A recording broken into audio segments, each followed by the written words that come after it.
আল্লাহ বলছে আমার বান্দা যত বড় নাফরমানি করুক, করতে করতে যদি বড় থেকে বড় জুলুমও করে, কিন্তু তৎক্ষণাৎ যদি আমি আল্লাহকে স্মরণ করে আর আমার কাছে দুই হাত তুলে মাফ চায়, পিছনের গুনাহ যদি ছেড়ে দেয় আর করবে না যদি ওয়াদা দেয়, খোদার কসম কোরআনে আছে, আল্লাহ বলেন বান্দা আমি পুরাপুরি 100% মাগফিরাত দিয়ে দেব, পুরা মাফ।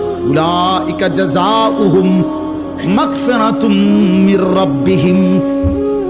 আল্লাহ বলছেন টেনশন করো না, কষ্ট পেও না, তোমার রব তোমাকে ছেড়ে দেননি। বলে সাউফা ইউতিকা রাব্বুকা ফাতারদা, তোমার রব তোমাকে শীঘ্রই দান করবেন আর তুমি সন্তুষ্ট হয়ে যাবে। আল্লাহ আপনি আমার দিলের মধ্যে তাকওয়া দেন, আল্লাহ আপনি আমার দিল বিশুদ্ধ পবিত্র করে দেন। আনতা খায়রু মান যাক্কাহা, আপনি তো হচ্ছেন সর্বোত্তম পবিত্রতাকারী।